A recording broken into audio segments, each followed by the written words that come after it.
మీ business ఏదైనా మీ ఊర్లో promotion చేయాలంటే అది సుమన్ టీవీతోనే సాధ్యం. ఇప్పుడే సంప్రదించండి.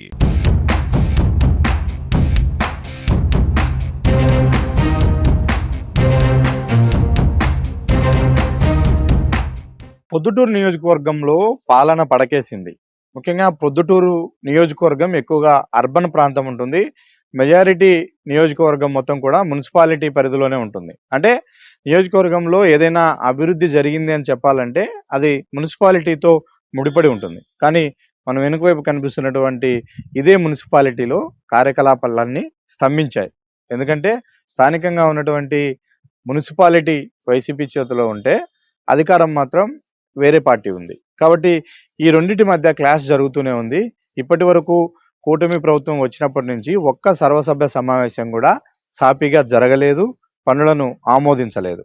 అంటే మున్సిపాలిటీ పైన ఆధిపత్యం చెలాయించాలి, పట్టు సాధించాలి అని స్థానిక ఎమ్మెల్యే వరదరాజుల రెడ్డి అనేక విధాలుగా ప్రయత్నించినప్పటికీ రాచమల్లు శివప్రసాద్ రెడ్డి రాజకీయ చాణక్యంతో అది కుదరడం లేదు. కొంతమంది కార్పొరేటర్లను తమ వైపు తిప్పుకున్నప్పటికీ ఇప్పటికీ కూడా మున్సిపాలిటీ పరిపాలన మొత్తం వైసీపీ చేతుల్లోనే ఉంది. కాబట్టి ఆర్థిక సంఘం నిధులను కూడా సకాలంలో సక్రమంగా వినియోగించడంలో అనేక ఇబ్బందులు ఎదురవుతూ ఉన్నాయి. ఇదంతా ఒక ఎత్తు అయితే అసలు గడిచిన 5 ఏళ్లలో ప్రొద్దుటూరు మున్సిపాలిటీ కేంద్రంగా జరిగిన అవినీతిని వెలికి తీయాలి అంటూ ఉడుం పట్టుబట్టి కూర్చున్నారు ఎమ్మెల్యే వరదరాజుల రెడ్డి. ఒకసారి విచారణకు ఆదేశించారు. విచారణలో ఎలాంటి తప్పులు లేవని నివేదిక సమర్పించారు. అయితే ఇంత అక్రమాలు చేసినటువంటి ప్రభుత్వంలో మున్సిపాలిటీలో ఒక తప్పు కూడా జరగలేదా అంటూ మళ్ళీ పట్టుబట్టి మళ్ళీ విచారణ వేయించారు. ఆ విచారణలో కొంతమంది అధికారుల పైన క్రమశిక్షణ చర్యలు తీసుకోవాలి అంటూ ఒక నివేదికను సమర్పించారు. కాబట్టి అధికారులందరూ కూడా మున్సిపాలిటీలో ఉన్నటువంటి అధికారులు నిత్యం అభద్రతా భావంతో ఇక్కడ పనిచేయాల్సి వస్తుంది. ఒకవైపు పొలిటికల్ కాన్ఫ్లిక్ట్, మరోవైపు అభద్రతాభావంతో పనిచేసే అధికారులు, వీటన్నిటి నేపథ్యంలో మున్సిపాలిటీలో పాలన పడకేసింది.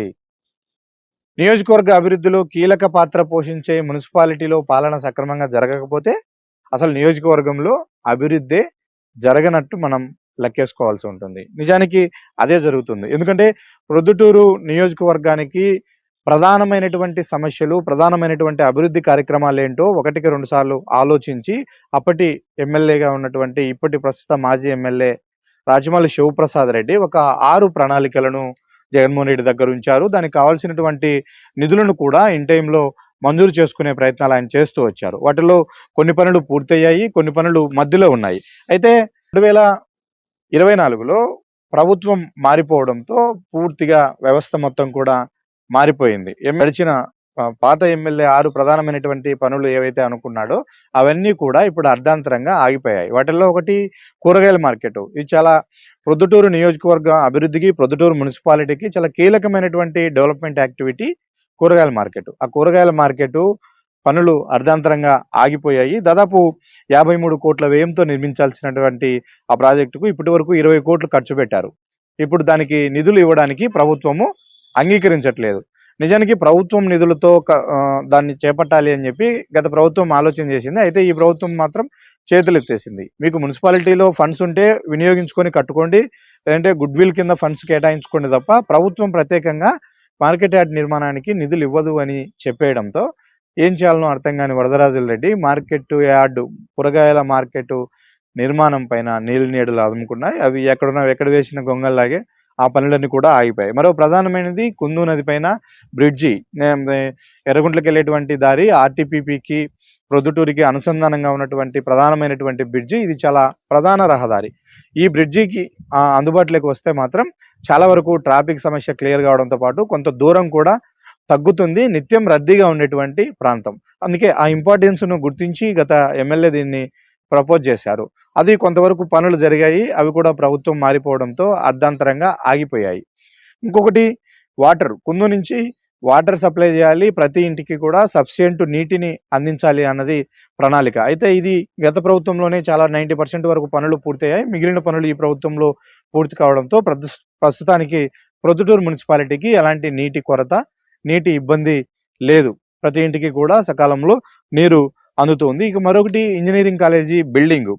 కడపలో ఉన్నటువంటి యోగి వేమన యూనివర్సిటీకి అనుబంధంగా ఉన్నటువంటి ఇంజినీరింగ్ కాలేజీ ప్రొద్దుటూరులో ఉంటుంది. దానికి సంబంధించి నూతన భవనాల కోసం ప్రపోజల్ పెట్టారు. ఆ భవనాల నిర్మాణం కూడా అర్ధాంతరంగా ఆగిపోయింది. ఇక డ్రైనేజీ సమస్య చాలా తీవ్రంగా ఉంది ప్రొద్దుటూరులో. ఎందుకంటే ఇక్కడ పొటెన్షియల్ ఎక్కువ.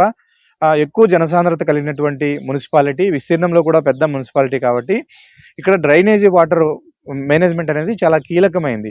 చిన్నపాటి వర్షానికే ఎక్కడికక్కడ డ్రైనేజీ స్తంభించిపోతున్న పరిస్థితి. తద్వారా నీళ్ళన్నీ కూడా రోడ్లపైన ప్రవహిస్తూ ఉన్నటువంటి సందర్భాలు అనేకం చూసాం. కాబట్టి ప్రజల్ని ఇంత తీవ్రంగా ఇబ్బందులకు గురి చేస్తున్నటువంటి ఈ సమస్య పరిష్కారం కోసం డ్రైనేజీ కాలువలన్నిటినీ కూడా ఆధునీకరించాలి అంటూ ఒక ప్లాన్ ఆఫ్ యాక్షన్‌తో ముందుకెళ్ళింది గత ప్రభుత్వము, గత ఎమ్మెల్యే. అయితే ఇప్పుడు ఆ పనులు కూడా ఆగిపోయాయి. ఎందుకంటే డ్రైనేజీ కాలువ విస్తరణ చేయడం అనేది ఏ పార్టీకైనా చాలా ఛాలెంజింగ్ ఇష్యూ. ఎందుకంటే అనేక మంది ఆక్యుపై చేసుకొని ఉంటారు. అక్కడక్కడ వాటిపైన షాపులు నిర్మించి ఉంటారు. ఎంక్రోచ్‌మెంట్స్ జరిగి ఉంటాయి. వాటిని తొలగిస్తే ఎక్కడ తమ ఓటు బ్యాంకుకు విఘాతం కలుగుతుందో అన్న ఒక భయం రాజకీయ పార్టీల్లో ఉంటుంది. అందువల్లే అది ముందుకు సాగట్లేదు. ఈ ప్రభుత్వంలో ఒక కాలువను కూడా ఆధునీకరించినటువంటి పరిస్థితి లేదు. ఇక మరొకటి బస్ స్టాండ్. ఇది చాలా కీలకమైంది. ప్రొద్దుటూరు చాలా పెద్ద పట్టణంగా అభివృద్ధి చెందుతూ ఉంది. జిల్లా కేంద్రం కడప తర్వాత అంతటి స్థాయిలో అభివృద్ధి జరగాల్సినటువంటి అవసరం ఉన్న పట్టణము. ఒక పెద్ద వ్యాపార కేంద్రంగా నిత్యం వేలాది మంది జనం బయట ప్రాంతాల నుంచి ప్రొద్దుటూరుకు వస్తూ ఉంటారు. కాబట్టి ఇలాంటి సందర్భాల్లో ప్రొద్దుటూరు బస్ స్టాండ్ అనేది చాలా కీలకం. దానిని ఒక పెద్ద మాస్టర్ ప్లాన్‌తో కొత్త బస్ స్టాండ్‌ను నిర్మించాలని గత ప్రభుత్వంలో ప్లానింగ్ జరిగింది. ఆ పనులు కూడా ప్రారంభమయ్యాయి. అయితే బస్ స్టాండ్ దాదాపు పూర్తయినప్పటికీ దాన్ని ప్రారంభించడానికి కూడా ఇప్పుడున్నటువంటి ఎమ్మెల్యే వరదరాజులరెడ్డి సిద్ధంగా లేరు. ఆ కొద్దిపాటి పనులు పూర్తి చేసి బస్ స్టాండ్‌ను వాడుకలోకి తేవాల్సినటువంటి అవసరం ఉంది. అది చాలా ఈజీ కూడా. కానీ ఆ పనిని చేపట్టడంలో కూడా వరదరాజులరెడ్డి ప్రస్తుతం ఉన్నటువంటి ఎమ్మెల్యే నిర్లక్ష్యంగా వ్యవహరిస్తున్నారు అన్న ఒక ఆరోపణలన్నీ కూడా బలంగా వినిపిస్తున్నాయి. ఎందుకంటే ప్రొద్దుటూరులో ఏదైనా ఒక డెవలప్‌మెంట్ యాక్టివిటీ చేయాలంటే ఈ 6 చాలా ముఖ్యమైనటి. వీటిల్లో ఏవి పూర్తయినా కూడా ఆ పేరు వైసీపీకి వస్తుందన్న ఒక ఆలోచన ధోరణి ప్రస్తుత ఎమ్మెల్యేకి ఉంది అన్న ఒక విమర్శలు కూడా ఉన్నాయి. అందుకే వీటినేటిని కూడా ఆయన చేయట్లేదు. అలాగని కొత్త పనులను, కొత్త అభివృద్ధి కార్యక్రమాలను ఏమైనా ప్రపోజ్ చేశారా? మున్సిపల్ అజెండాలో పెట్టారా? వాటికి ఏమైనా ఆమోదం లభించిందా? లేకపోతే ముఖ్యమంత్రి స్థాయిలో ఒక ప్లాన్ ఆఫ్ యాక్షన్ పెట్టి దీనికి ఇన్ని నిధులు ఇవ్వండి, ప్రొద్దుటూరుని ఈ విధంగా డెవలప్ చేయాలనుకుంటున్నాను అన్న ప్రపోజల్ ఏమైనా ఎమ్మెల్యే తీసుకెళ్లారా అంటే అది లేదు. కాబట్టి ఎక్కడ వేసిన గొంగలి అక్కడలాగే ఉంది. దానికి తోడుగా నిత్యము ఇక్కడ అధికార, ప్రతిపక్ష పార్టీలు నువ్వు తిన్నావంటూ అవినీతి ఆరోపణలు చేసుకుంటూ ఉన్నారు. వీటన్నిటి నేపథ్యంలో ఇప్పుడు జరుగుతున్నటువంటి కాలం పొద్దుటూరు ప్రజలకు ఒక గడ్డు కాలం, ఒక శాపంగా మారిన పరిస్థితి కనిపిస్తూ ఉంది. ప్రతిరోజు నిత్యము ఎవరు ఎంత దోచుకున్నారు అన్న రాజకీయ విమర్శలకే వెళ్తున్నారు తప్ప నగరంలో అభివృద్ధి పైన మాత్రం ఎలాంటి శ్రద్ధ చూపట్లేదు. ఇప్పుడు అధికారంలో ఉండి అభివృద్ధి చేయాల్సినటువంటి ఎమ్మెల్యే పూర్తిగా చేతులెత్తేశారు. గత ప్రభుత్వంలో ప్రపోజ్ చేసినటువంటి పనులను ముందుకు తీసుకెళ్లడానికి మున్సిపాలిటీలో ఇప్పుడున్నటువంటి ప్రభుత్వానికి సహకరించేటువంటి పరిపాలన యంత్రాంగం కానీ, పరిపాలన కమిటీ కానీ అనుకూలంగా లేదు. వీటన్నిటి నేపథ్యంలో ప్రొద్దుటూరు మున్సిపాలిటీలో ఎక్కడి సమస్యలు అక్కడే ఉన్నాయి. ఇప్పటికైనా ఎమ్మెల్యే దీనిపైన దృష్టి సాధించాలి. ఈ పనులన్నిటిని త్వరితగతిన పూర్తి చేయాల్సినటువంటి అవసరం ఉంది. అభివృద్ధి పనులు చేపట్టడంలో అది ఏ గవర్నమెంట్ చేపట్టినా వాటిని కొనసాగించాల్సినటువంటి బాధ్యత తర్వాత వచ్చేటువంటి ప్రభుత్వాలకు, ప్రజాప్రతినిధుల పైన ఉంటుంది. ఆ విచక్షణ జ్ఞానాన్ని మర్చిపోయి ఈ విధంగా రాజకీయ ఆధిపత్యం కోసం ముందుకెళ్తే మాత్రం ఫైనల్‌గా 2 రాజకీయ పార్టీలకు జరిగే ప్రయోజనాలను పక్కన పెడితే ప్రజలు మాత్రం తీవ్రంగా నష్టపోయే పరిస్థితులు కనిపిస్తూ ఉన్నాయి. ప్రస్తుతం పొద్దుటూరులో అలాంటి పరిస్థితులే నెలకొని ఉన్నాయి.